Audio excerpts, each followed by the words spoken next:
The intention of Natural Freedom League is to expand the understanding of natural law, which is based on objective morality, and to expose the illegitimacy of the belief in authority, and thus the inherent immorality of all government. We be the Natural Freedom League, cause we become no longer vegan. We seek in the wisdom, and that's why we did come to this prison, a prism. And that's why the beat thumps, and that's why we speak up. We be the Natural Freedom League, cause we become no longer vegan. We seek in the wisdom, and that's why we did come to this prison, a prism. And that's why the beat thumps, and that's why we speak up. We be the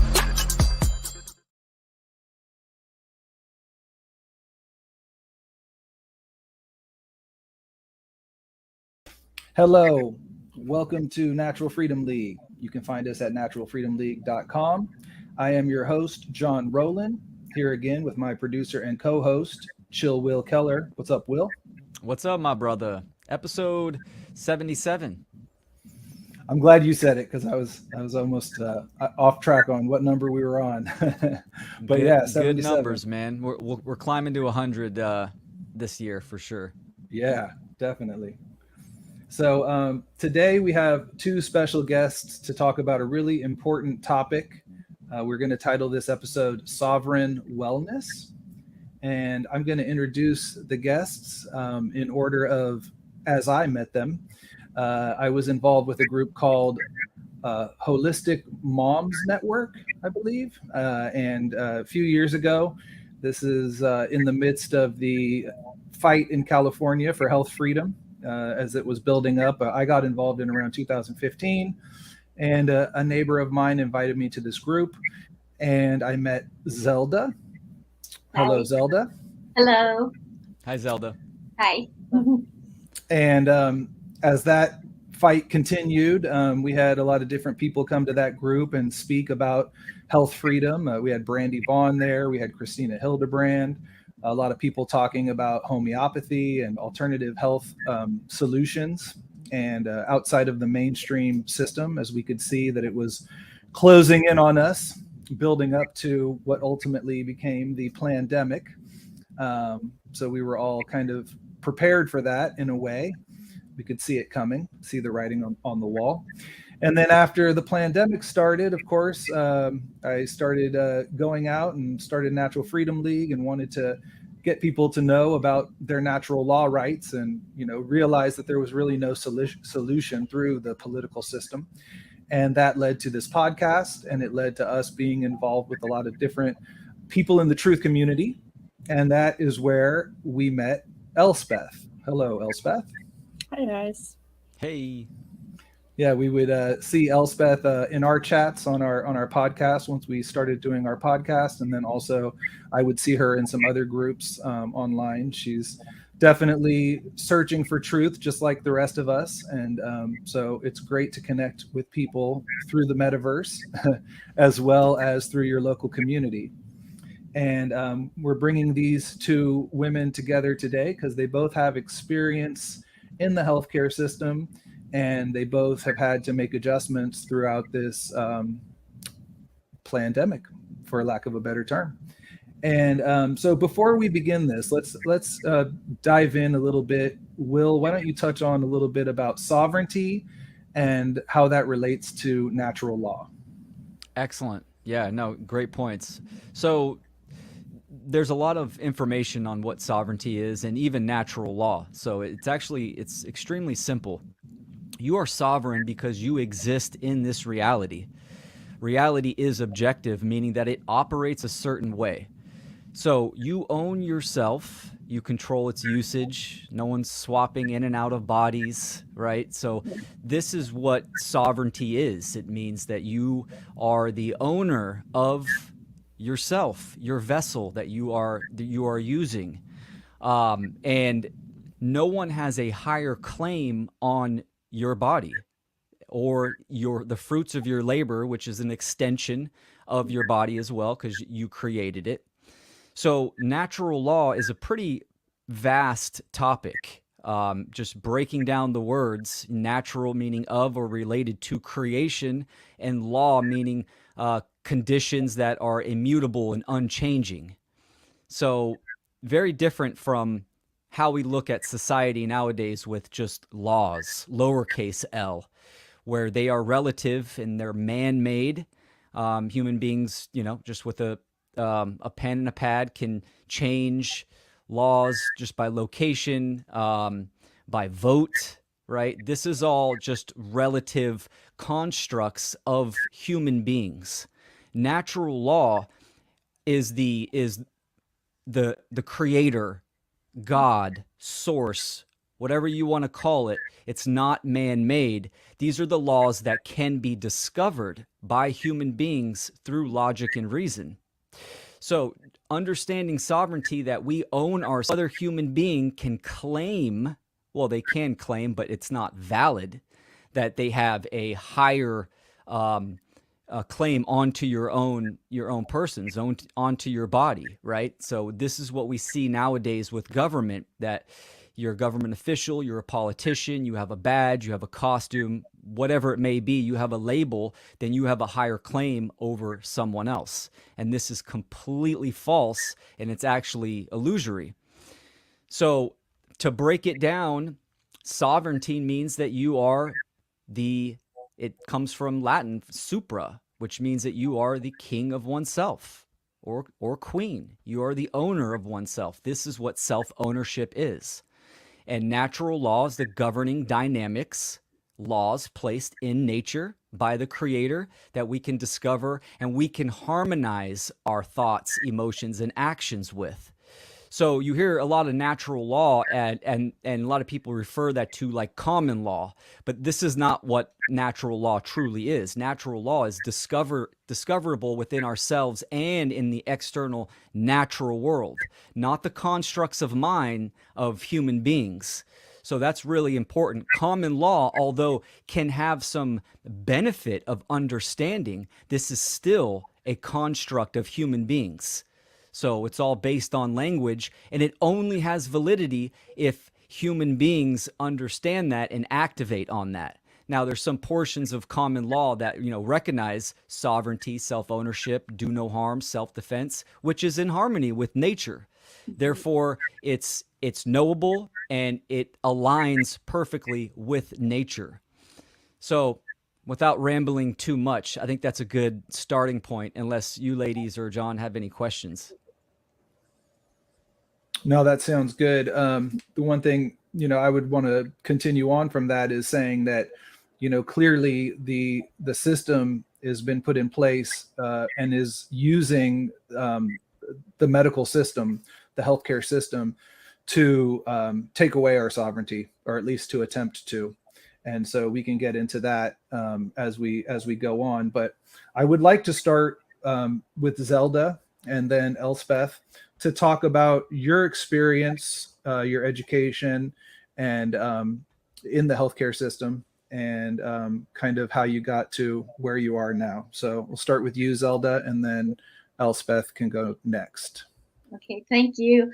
So I've been in the medical field for 30 years, since I was 19 as a medical assistant, and then I finished my bachelor's in biology at Mills College and transferred over to Emeryville with my master's in medical science and physician's assistant. So I've been a physician's assistant for the last 16 years, and I've worked in ER setting, urgent care, but mostly like my bread and butter, what I love to do is community health and underserved patients. So it's been a lot of chronic illness and a lot of managed care kind of stuff. So that's where all my 30 years have been spent for the last for then.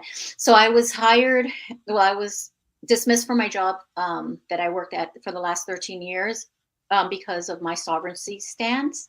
And as I started understanding natural law and sovereignty, I'm really seeing a huge divide and seeing how we really need to understand sovereignty in the medical setting, because at some point we're going to need to activate or use some of the knowledge that's there. And I think that's what Lisbeth and I are in agreement with. Elspeth, how about you? Yeah.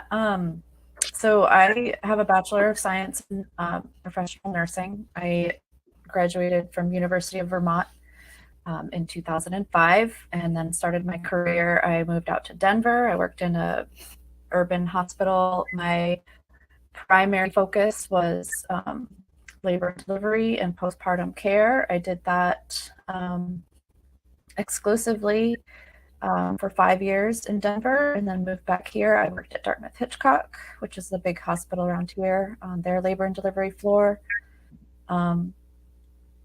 and some smaller hospitals as well. And then, just as an aside, a lot of the I moved into rural hospitals from there, and a lot of the birthing centers in the rural hospitals where I am, and I think across the country, started to close down. And in like 2015 and on. And so the two small birthing centers that I was working on actually closed. And so I did not want to go back to the labor and delivery at Dartmouth. I did not enjoy that job with the high risk labor and delivery patients. And so I switched it up and went to a ambulatory care center and helped people get ready for and recover from surgeries, day surgeries. And I worked there for 3 years, 4 years. And then, and in that time, like, I started to like see what was going on. I came from a place where I got all the, all the injections that were needed, and did what they told me to do. And I started to figure it out when I started to have my own kids. And I started to decline the annual flu shot that I was led to believe was mandatory, that I didn't have a choice. And it turned out that I did have a choice, and I could say no. And they had me wearing a mask from October to May without it. And I didn't really think twice about it. This was before the pandemic. I was just like, well, this is dumb and annoying, but okay. And wore it. Yeah. And then when the pandemic came around and everyone else was wearing it, that was when I was like, why are we doing this? This is stupid. And then the mandates came down, and I was able to work for the first year of the pandemic without anybody taking issue, because there was no injection available.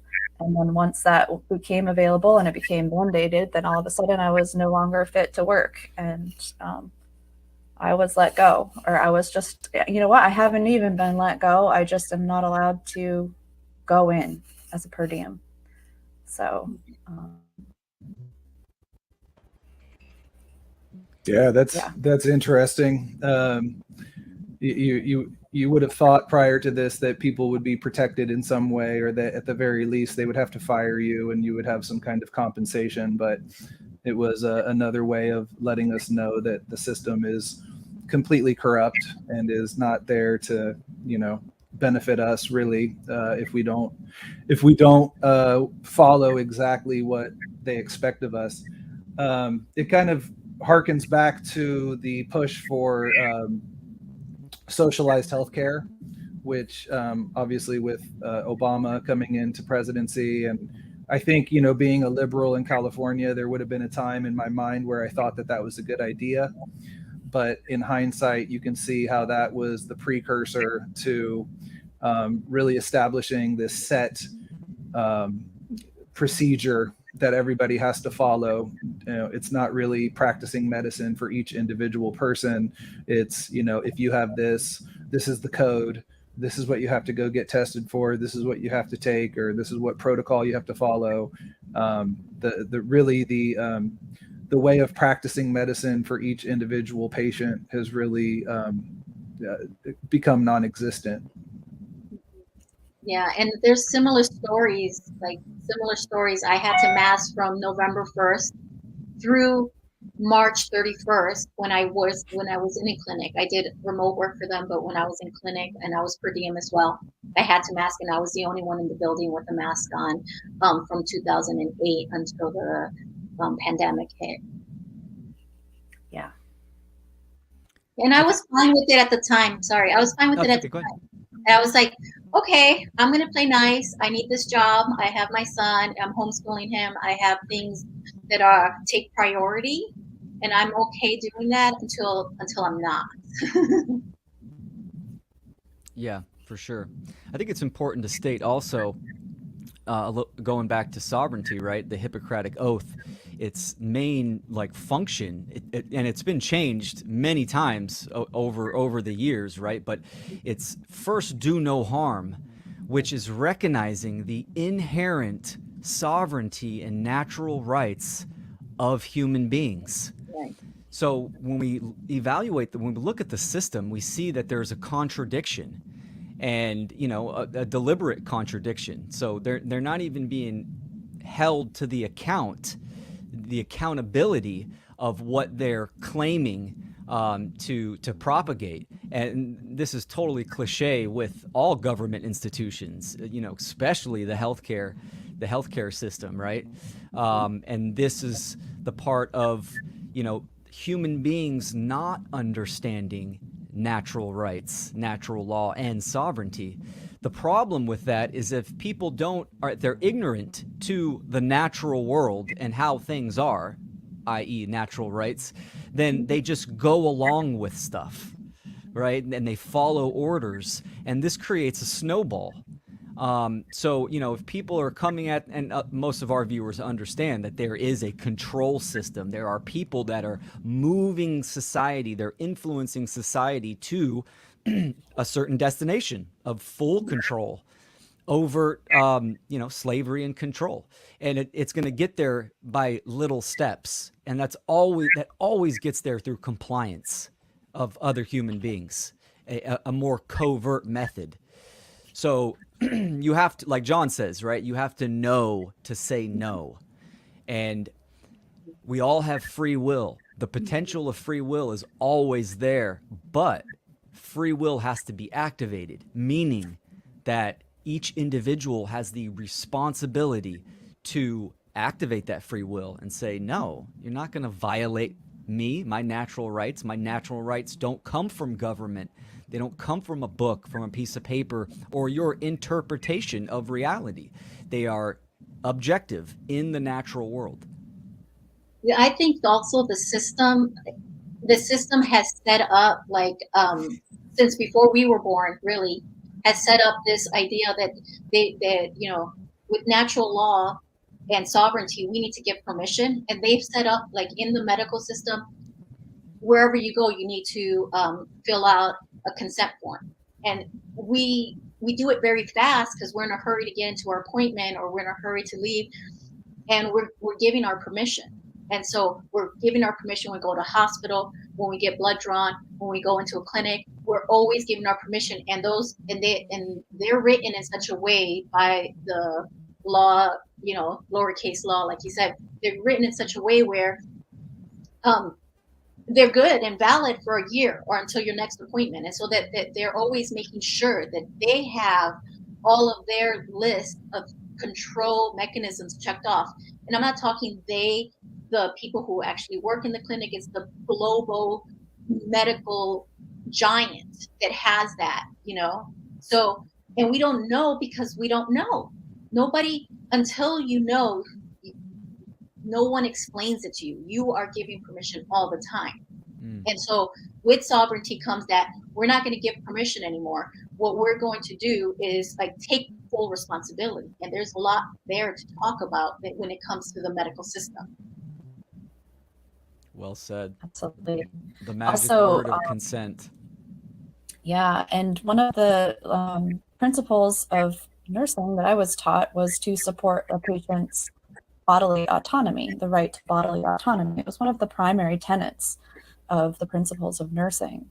And I mean, bodily autonomy just means that you own your body and that you can always say no to whatever is being offered to you. And Right. this is a principle that has gone completely by the wayside and out the window. And most people will argue with you now at this point that we know we don't have bodily autonomy if it's going to affect somebody else.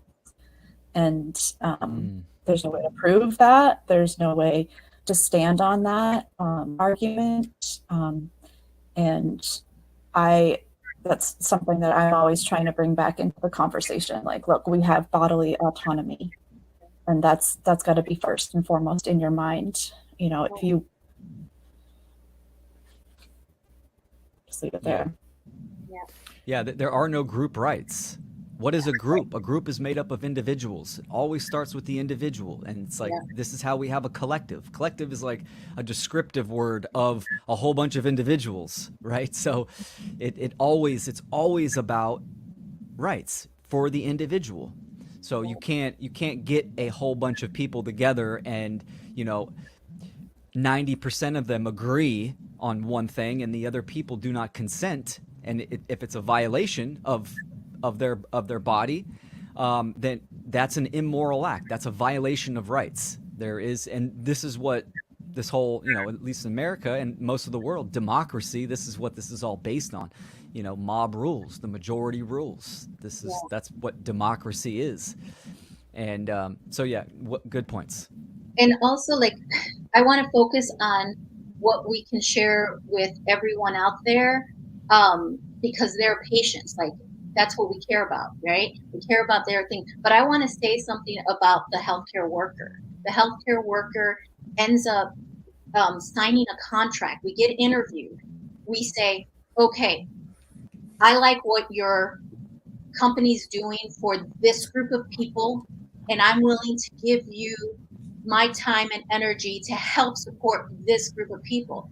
But when it came down to this mandate, they says, do what I say, because it's part of our policies. But their policies are continuously changing, and they're not updating you. And so there is a trap there too. Like, we're giving up our autonomy, and that's one of the things that they said was, and I don't want to harp on this because what's important to me is talking to patients right now and helping people with their sovereignty. But what they said is, do what we say and we'll give you your job back.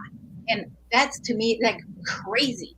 It's like we are in a mutual relationship to help this group of people.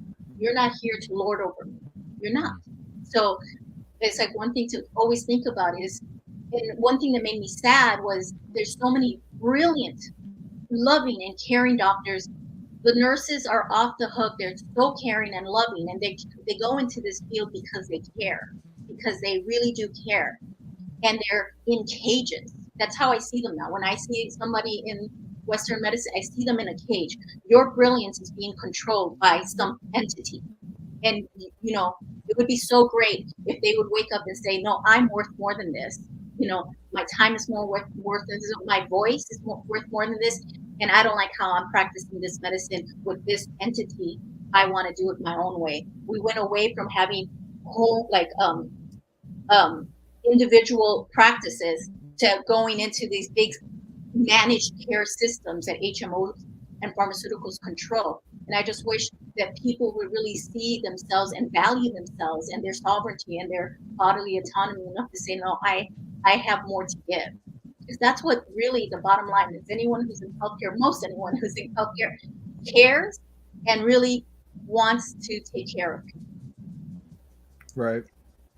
Yeah, I wanted to touch on this concept. I remember when I was involved in activism and going to the state capitol and trying to fight these bills that were coming down the pipe. The one thing I had thought was, if we're going to have socialized healthcare, we have to have like an amendment for health freedom.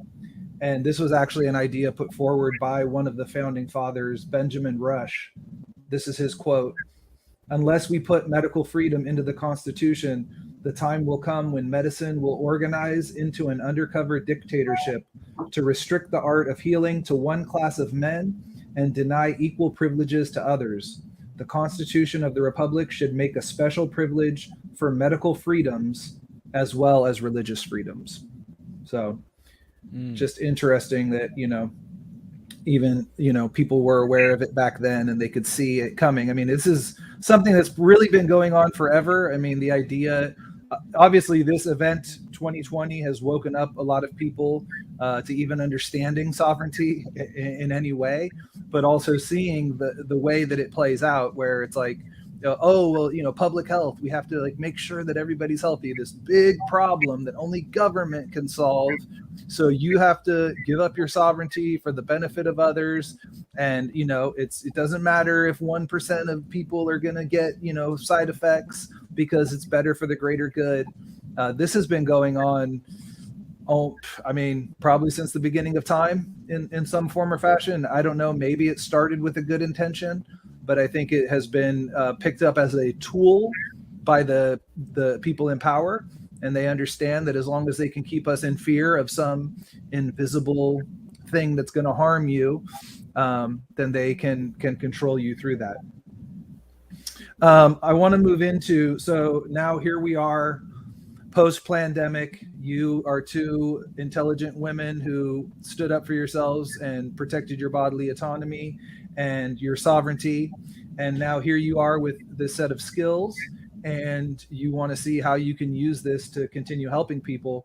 So I'm going to start with Elspeth. Why don't you tell us a little bit about what your ideas are for using your skills in the modern age? Yeah, thank you. So ideally, I'd love to just go out and like help people with dislocated shoulders and do hands-on care. But because of the liability and all that, I felt more comfortable going into wellness coaching. So I am a holistic wellness coach. I like to speak to people who are interested in taking an alternative approach to managing their health. And so just to use an example, myself, I have an autoimmune disorder affecting my thyroid that I wanted to manage outside of the mainstream medical care system. And when I went in to speak to an endocrinologist about it, they essentially said, no, there's nothing you can do. You just have to take this medication every day for the rest of your life. And that's that. And I went out and through years and hours, thousands of hours of research and walking through information, figured out that you can actually eat your way out of a lot of autoimmune issues. And it's complicated, but it's actually pretty simple at the same time. And so I'd like to be there for people to help them realize that there are a lot of chronic illnesses that they can manage outside of the healthcare system, and that there are a lot of resources out there for them to do that with. And so coaching in general is to like have your client in a relationship with you where they're driving the car, they're deciding what issues they want to dive into, they're deciding what is their primary issues that they are interested in. And so I'm not giving advice, I'm not giving treatment, I'm not like guiding people into a certain place.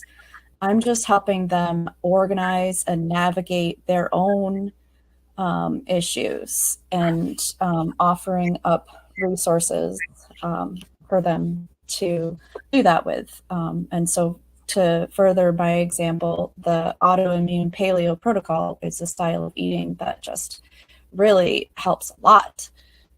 And you could go to an endocrinologist and they will just lie to your face about it and say that there's absolutely nothing that you could change except take their medicine. And another thing that I like to help people with is helping them see that when they do have to interface with the medical care system, that they can do it in such a way where they can take charge of the situation. And really, I just use the analogy of just pretend like you're going car shopping and you're going to the dealership and you're looking at cars and you're like, well, I like this one, but I don't like that one, and I like this about that one, and just be like discerning about your healthcare as though you were, purchasing a vehicle or a house or anything like that. Like, you are a consumer, you're a customer. They're a business, and you're going into their business and you're utilizing their services, and you don't have to utilize all of their services that they're offering, and you can say so. And a lot of people come into this thinking, well, if I go in, I just have to, let them do whatever they think they need to do. And that absolutely is not true. Now, of course, there are certain situations where it is. If you're in have a trauma, a car accident, something requiring surgery, like, obviously you will have to just develop a certain amount of trust and go into it and look for a little bit. But at the same time, you can decline. And so I help people learn how to better communicate with doctors and nurses, because a lot of people are intimidated by them, and they don't know how to speak to them, just how to communicate with them.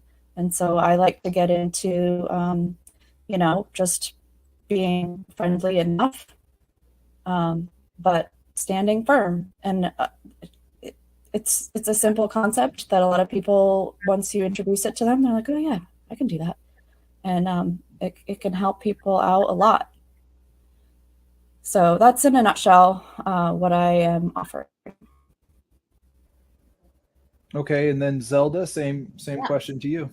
So I am doing some consult work as a physician's assistant through a supervising physician. I have a supervising physician, and I do that, and that's still PA work where I, review the person's history and things like that. And then I help them come to like recommendations for their care. And it's a very like on-call type of work, consulting. But I'm also finished a holistic health coaching program through the Institute of Integrative Nutrition. So what I do is health coaching mostly. Outside of my small PA stuff, everything else is health coaching. It's their decision, it's their autonomy, it's their sovereignty. What I do is help advocate for them. And so they'll say, oh, I don't understand why I'm, this or that. I don't know how to ask for what I need. And so I can say with, like, we'll first figure out your values and write your values down and what is it that you need. And then if what you need is the expertise of a Western medicine doctor, then, this is the path you could take. You could see a primary, you could see a specialist, the kind of help them navigate the system for their best benefit, because that's what they're there for. Like she said, like, the medical system are there to serve you. You are the customer. You are the one that gets to decide, what you will do. They will give you their expertise. They will give you their knowledge, and they will give you an assessment. They will give you a plan, but ultimately you decide if this plan is for you. So a lot of people will come confused, and just coach them through their confusion till it's clear for them. It's like, it's not what Zelda says. It's not what Dr. So-and-so says. It's not what society says. It's what you say with all the information you have. So it's the same thing. It's just kind of advocating for them. I've helped people, and I do a lot of little things, like I help people who need an advocate, like they don't speak medical language, and I'll go to appointments with them and I'll sit and take notes. And before I go in with them and do appointments, they might say to me, I want to know this, this, and this. And I'll have a list of what they say, because when they get there, they freeze. They see the white coat, they freeze, they forget, they can't remember what they want to say. And so I'll say, didn't you mention you had a question about this? So I don't ask the doctors the questions. I remind the patients that they had questions. And then the patients are like, oh, that's right. And then they get the information. After the appointment, I'll type up what was said, what was recommended, and email it to them. Especially with cancer patients, or someone with a really chronic illness, they don't know, like they can't process everything that's being thrown at them and everything that's being said at them, and they don't understand the language half the time. So I can email them a summary and say, hey, this is what would happen, these are the choices you have to make, and go for it. And so that's how I help people, and people come to me in different ways, and that's how we help. What I'm really wanting to do right now, especially with our sovereignty people, our freedom people, is really talk about the sovereignty, what that really means. What does sovereignty really mean in the medical setting? Because a lot of people, let's just say it, they're saying, I will never, ever go to Western medicine again. And to me, that's an emotional response. I agree. You've seen some messed up things. You've been treated poorly. But now let's like kind of break that down. Why, like you say that, but what ends up happening to all of us, we're all going to die, first of all. We're all going to die. And some of us will die in our sleep. But I looked it up. It's less than 20% of us that are going to die in our sleep peacefully. We're never going to need intervention whatsoever. But most people are going to have a heart attack. They might be in public. And what happens when you have a heart attack in public? There are good Samaritans. And those good Samaritans are going to call 911. They're going to start CPR.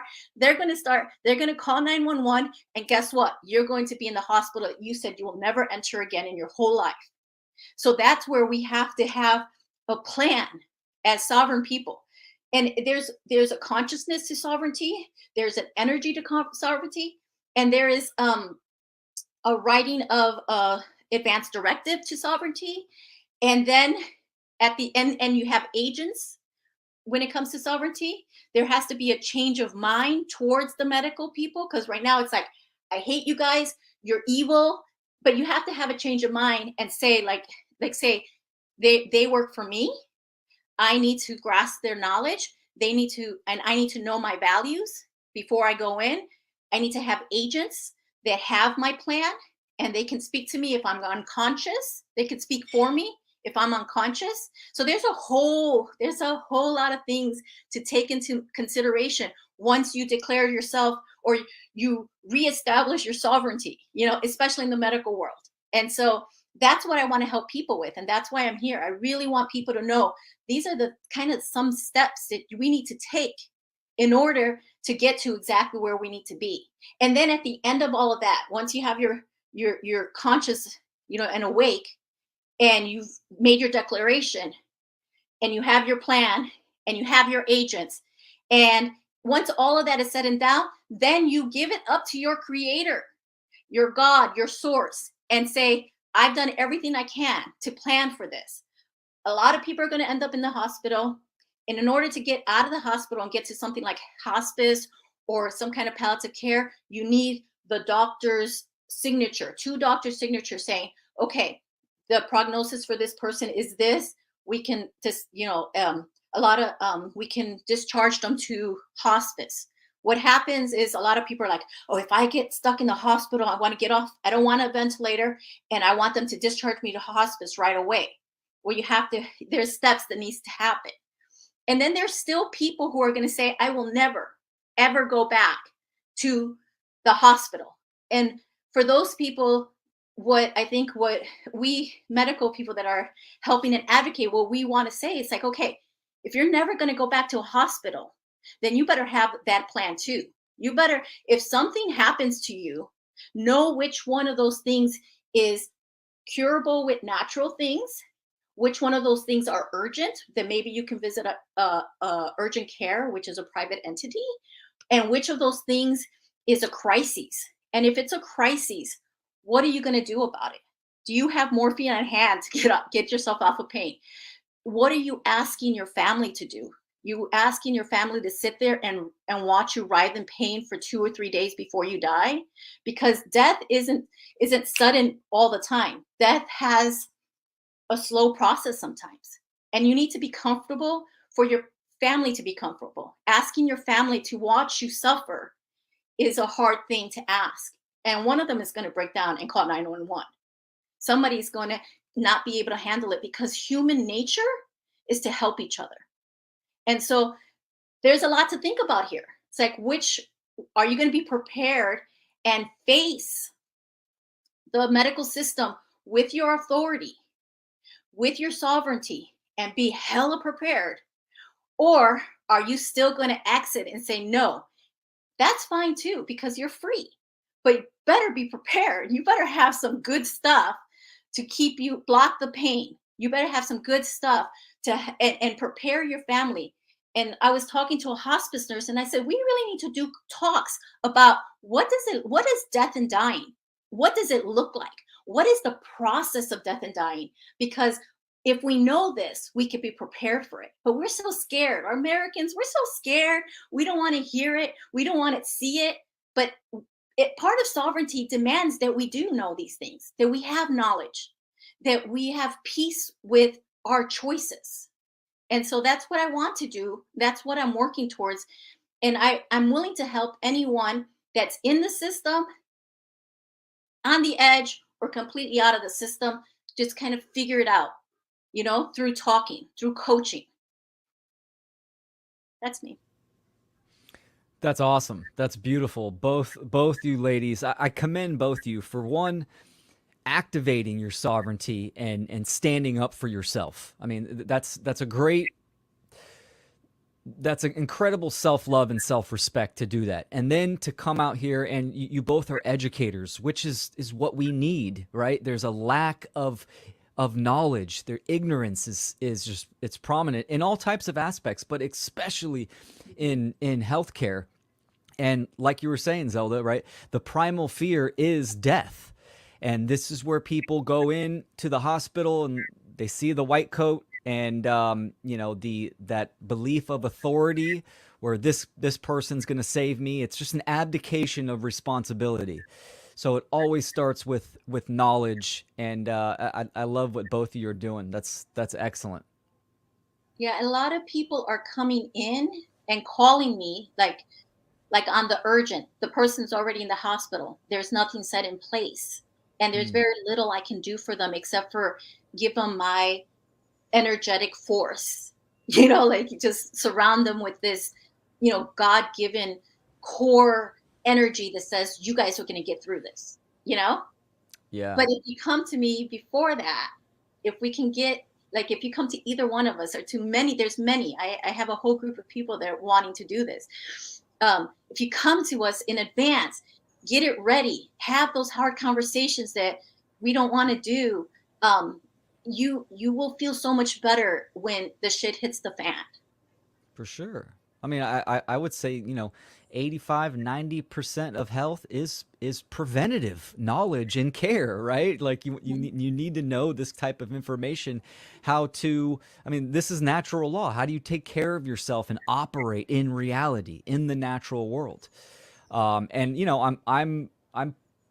pretty much on the fence of one of those people that, not really down the Western medicine, but there is a place for it. Absolutely. I was just raised with, you only go to the hospital if you can't stop the bleeding type of mentality, right? But there is absolutely a place for it. But again, knowledge is key.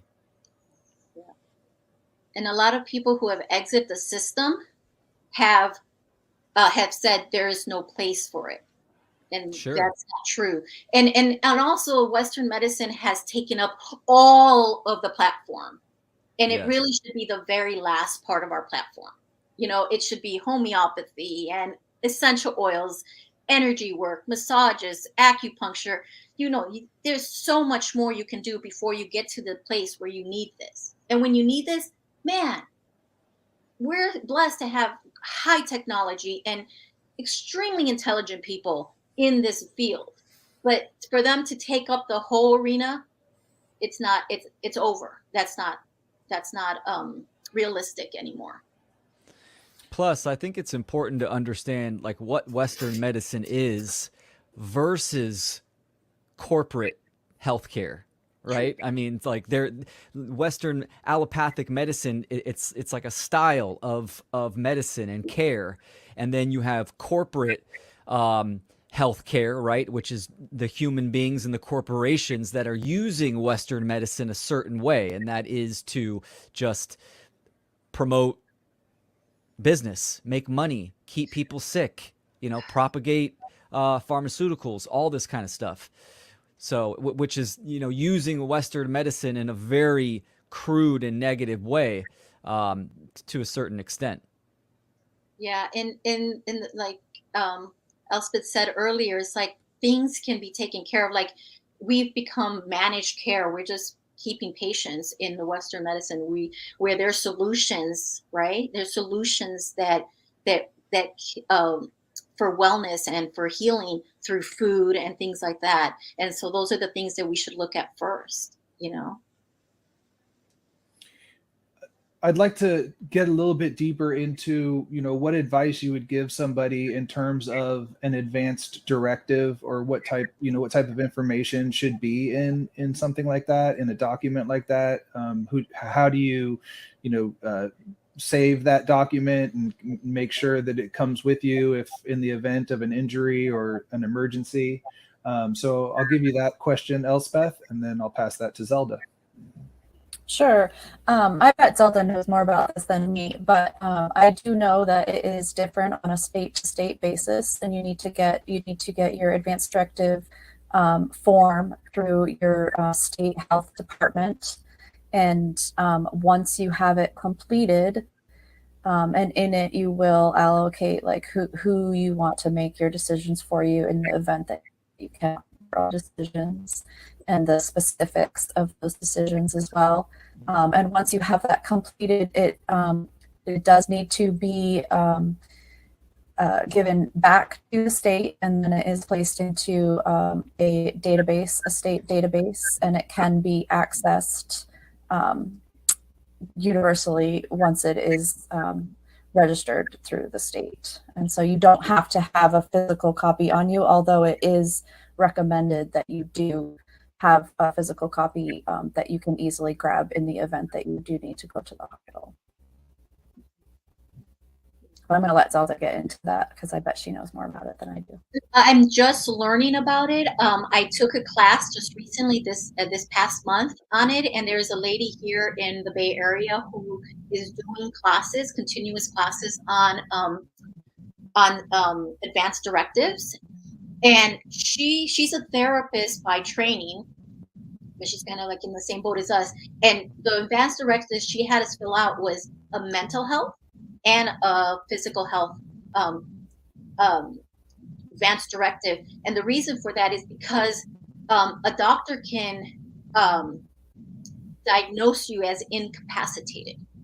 So you have to have things set in place for if you're considered incapacitated, and you make sure you have an agent. But you fill out, and these advanced directives are very like legal language, and it's really stressful to go through it, and it's confusing. So it really, a person who you can get a generic copy from your state, from your clinic, whatever hospital you're in, or just from the internet, right, for your state. And when you fill it out, like what I really appreciated about her, she filled it out with a group of us, and she read it, and so she helped. When you get it read, it becomes overwhelming. Even for me, it was like, oh, it's overwhelming.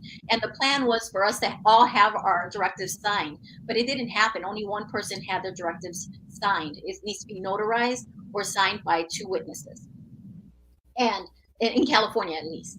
And most of the other people, it's like you have to digest it.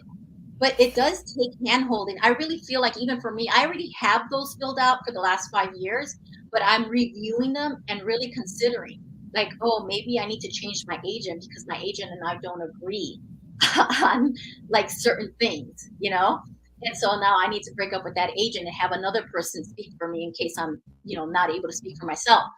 But it's overwhelming, and you really need hand-holding for it. You really need to sit down and have someone read it through, and then you go home and figure out like what you want to say. I don't want a ventilator. I do want a ventilator. I want these medications. I want these life-saving procedures done. I refuse these. If I get to this point, go ahead and like unplug me and discharge me to hospice. There's a lot of decisions that need to be done and need to be made. And there's something to say at the end of this about that. But once you have it filled out, like she said, there is a database, but I would take a copy to your doctors so that they would scan it in. They have a little tab in their electrical medical records where the advance directives live. I would have a copy in your car, because your advance directives also have your agent, who is the person who will speak for you, and you're like in your glove compartment.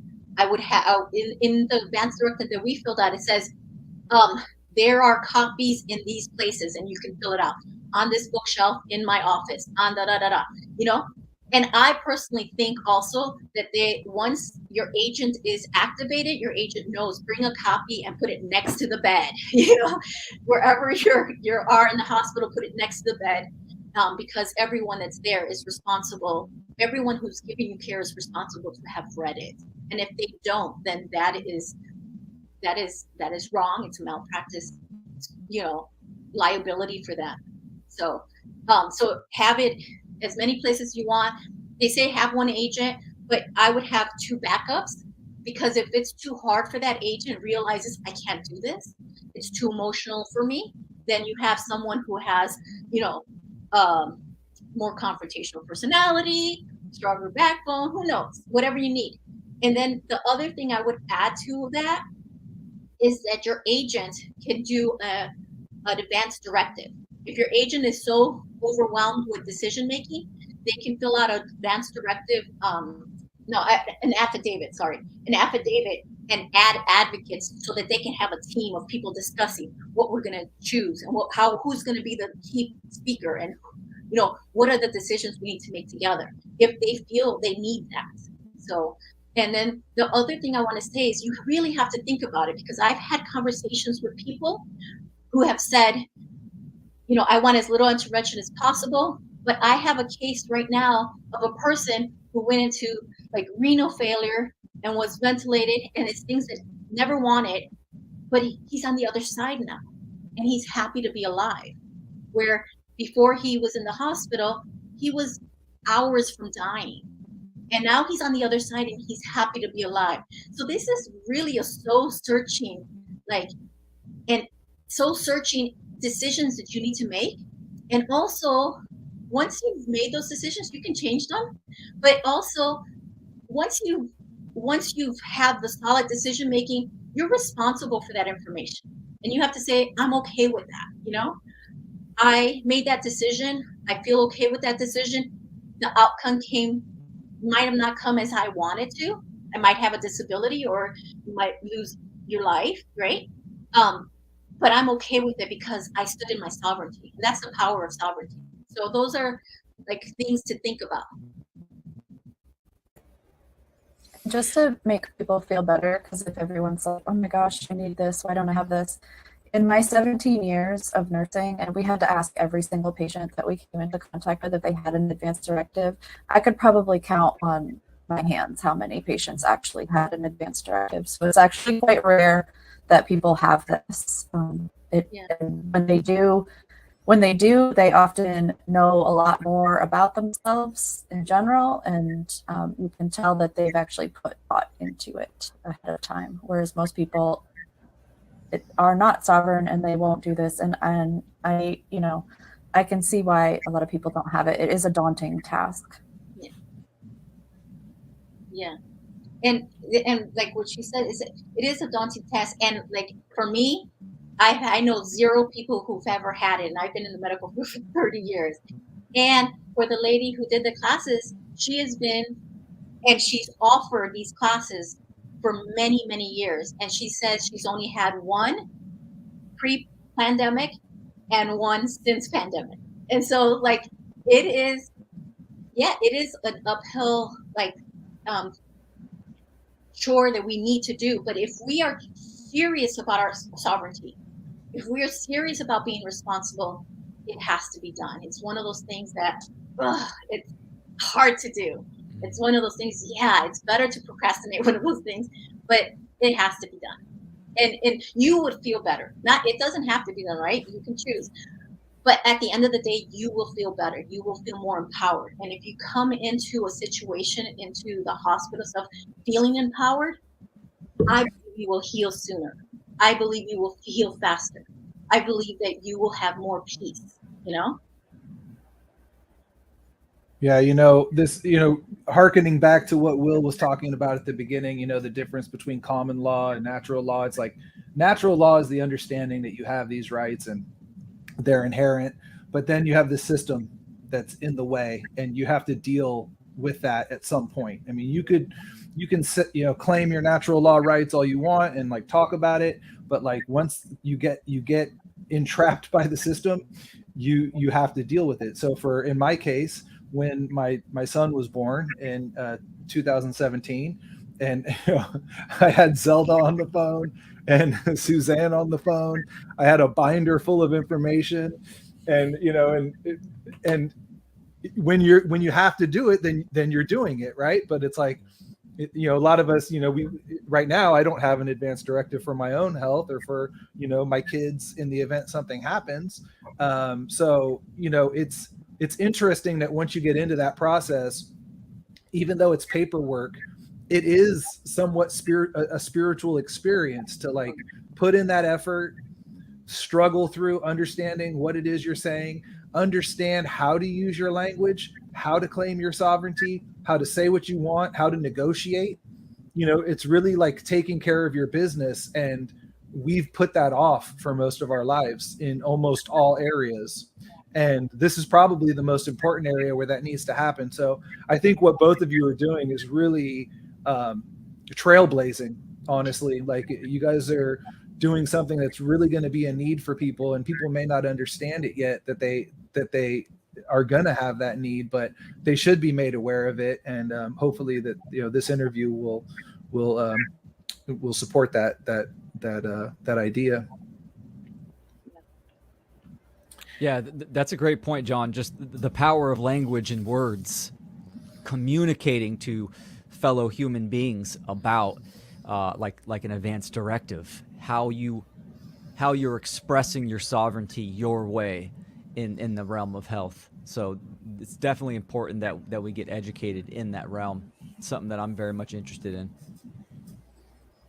So one more thing I want to ask you guys, what advice would you give to people who have no health insurance and, are going into this without,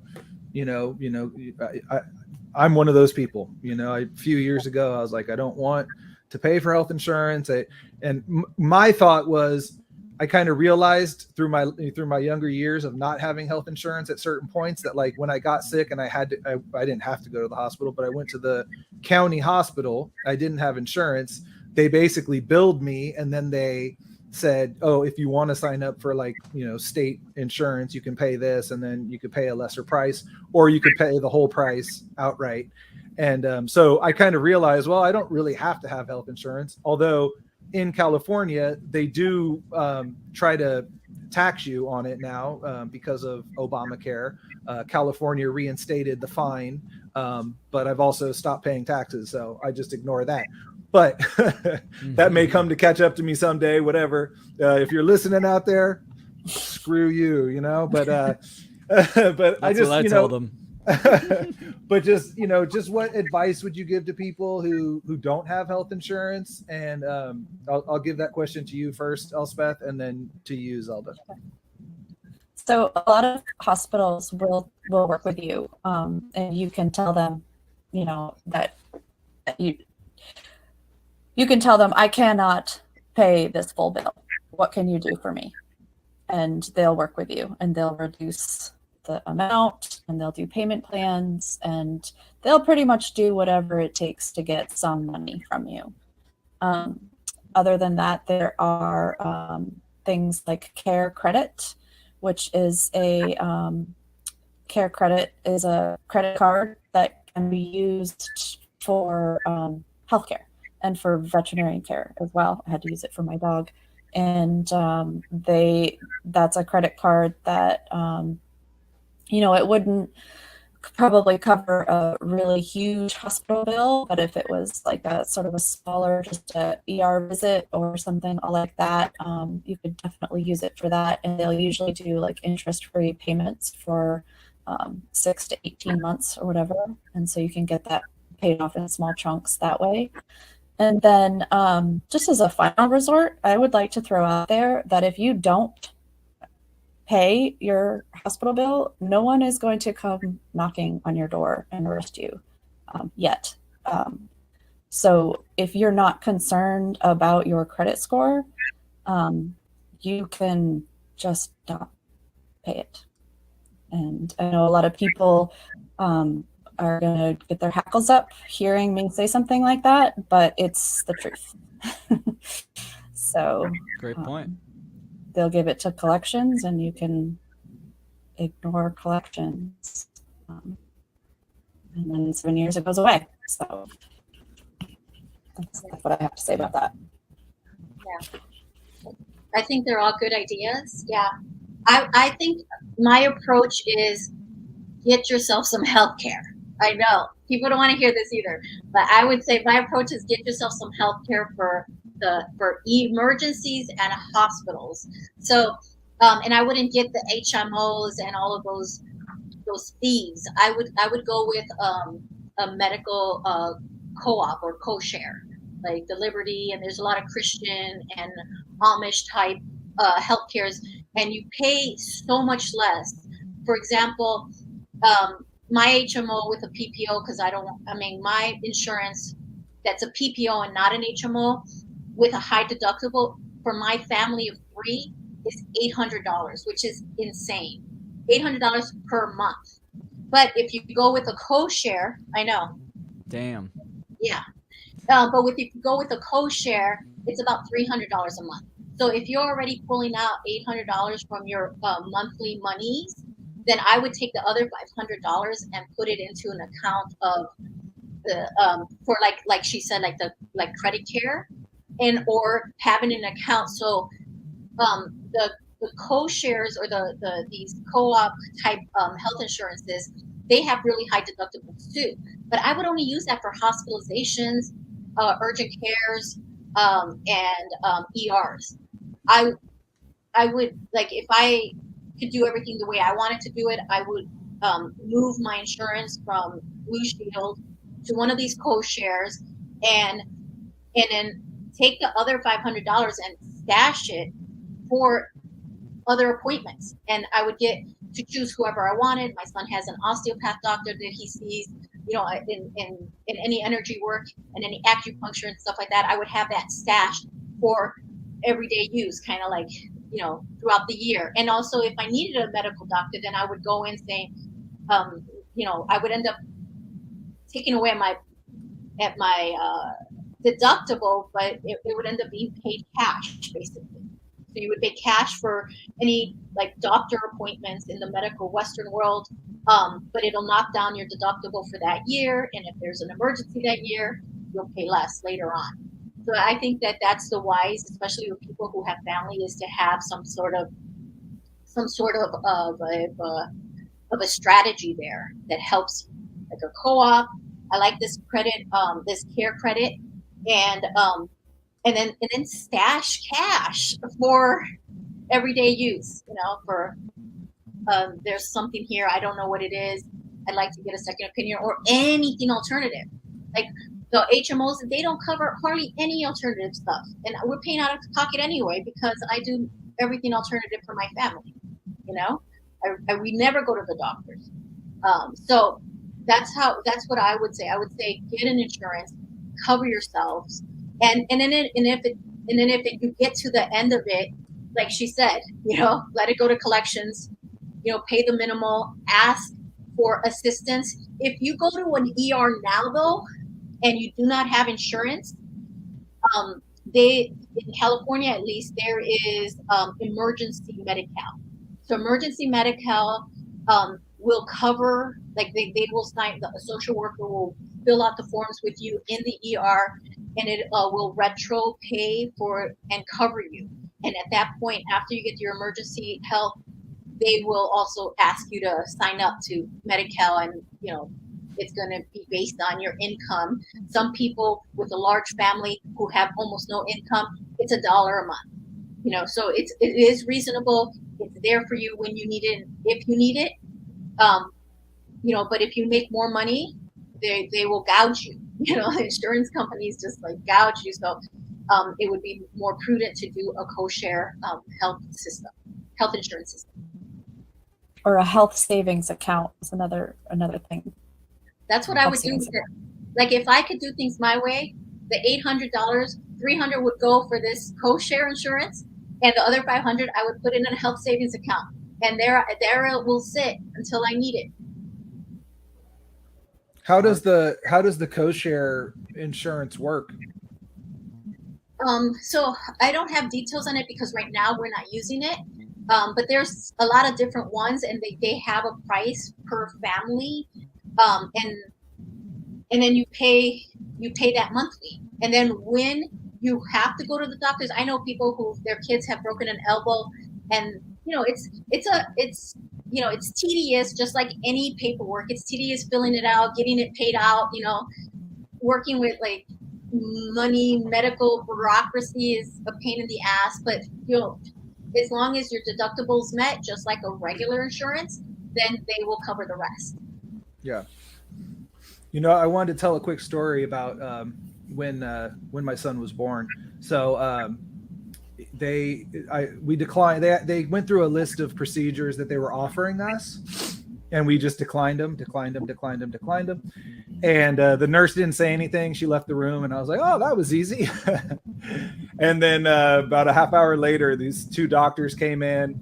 They had two pieces of paper, and they were telling me about vitamin K and how it's this life-saving procedure, and a lot of people are reading things online that are false, and here's a printout from the CDC that says how it's safe, and here's a study that they did, like some small study. And what was funny was I had read both of these things that she handed me, and I said to her, "Well, you got that offline, right?" And she's like, "Well, yeah." And then I said, "Well, are there any?" I was totally setting her up. I said, "Are there any side effects to the shot?" And she says, "No." And I said, "Oh, I've got a binder here full of black box label warnings that say death is a side effect." And she goes, "Oh, well, not the one we use." And I said, "Well, can I see the package of the one you use? Because I'm pretty sure it's the same chemical that you're using." And then she goes, "Oh, well, the death, that's only with adults." And I said, "So this thing is going to potentially kill an adult, but not a newborn child?" "No, because their immune system doesn't work yet." And I'm like, okay. So she gives me the box with the label, same thing. I go to the website, same black box warning for what they're injecting. And so they came in and they said, "Well, you're going to have to sign this waiver." So I took the waiver, I read it, and it was a paragraph. It said that I was turning down their offer, basically, that I had been given full informed consent, and that I was still declining. I crossed out where it said I was given full informed consent, and I wrote in I was not given full informed consent. They did not tell me that death was a side effect, and jaundice was a side effect, and all this other stuff. I gave it back to them, and before we left the hospital, they were like, "Oh, well, you didn't do this other procedure. We need a waiver for that. And what about this vitamin K?" And I said, "Yeah, I signed a waiver for it." And they took real long getting back. They couldn't find the waiver that I had signed. So I'm just telling that story so people know that, like, when you do go into the hospital and they give you forms to fill out, you should read them, and you should fill in what needs to be filled in so that it is correct as to what is being said. Because they tried to get me to sign and say that they had given me full informed consent, and they hadn't. So I just thought that was an applicable story to this conversation. When I was declining flu shots, they had me sign a similar waiver, and in the waiver were statements such as, "I understand that I'm putting people in my community at risk for death and dying by not taking this." And so I did the same thing. I asterisked that, and I said, "Where is the research to support this statement?" Because I'm not aware of any.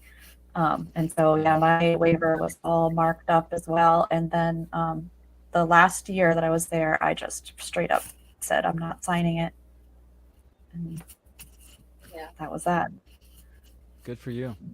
Excellent. Yeah, I mean, the message of our episode today, right, is sovereignty, and like your story, John, that's empowering. I know that with the birth of my daughter, we were lucky because I didn't have the awareness that I had now, but we were just blessed enough to come across this midwife that did, and she no doctors were in the room. We were in a hospital in Berkeley, but she called all the shots. The nurses did whatever she said. She was full natural birth, no injections. It was awesome. It just the sense of just having that control.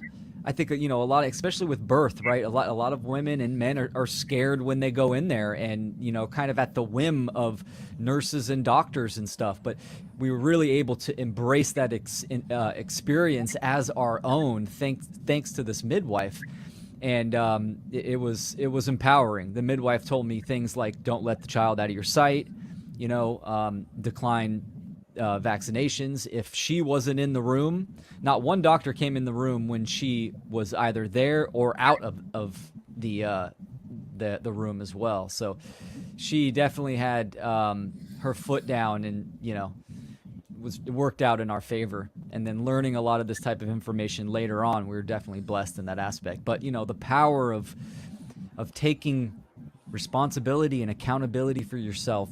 Just because it's a contract with words on there doesn't mean that you bow or submit in any ways. So that's great. Excellent stories. That's you had an angel. She was. She Yeah. absolutely was, for sure. Yep. Yeah. It was great. All right. Well, why don't we go ahead and give people information where they can contact you? Start with you, Elspeth.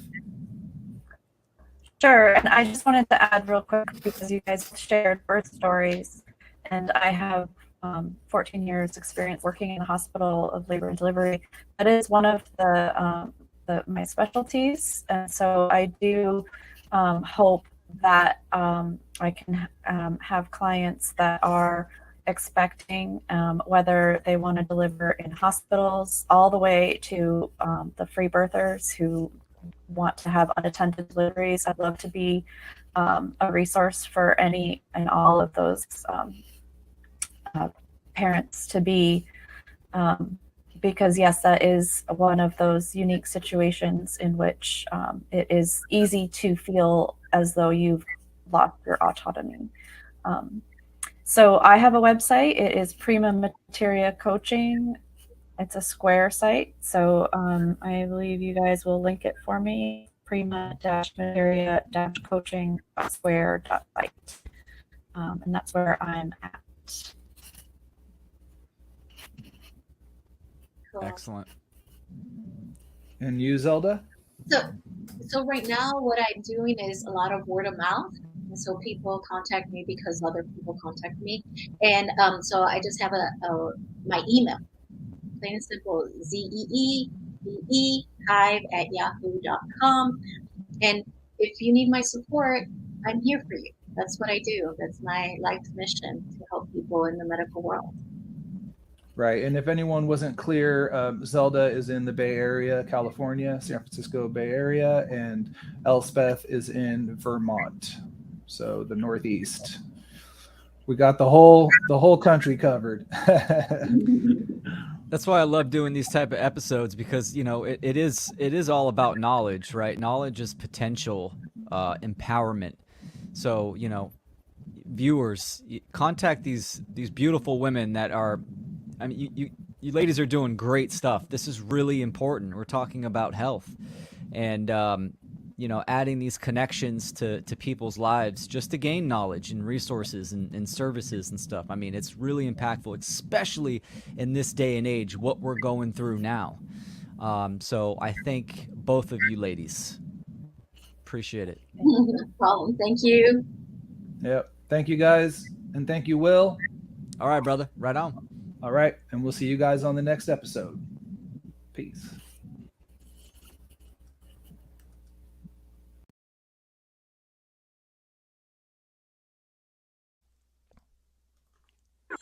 The intention of Natural Freedom League is to expand the understanding of natural law, which is based on objective morality, and to expose the illegitimacy of the belief in authority, and thus the inherent immorality of all government. We be the Natural Freedom League, cause we become no longer unvegan. We seek in the wisdom, and that's why we did come to this prison, a prism. And that's why the beat thumps, and that's why we speak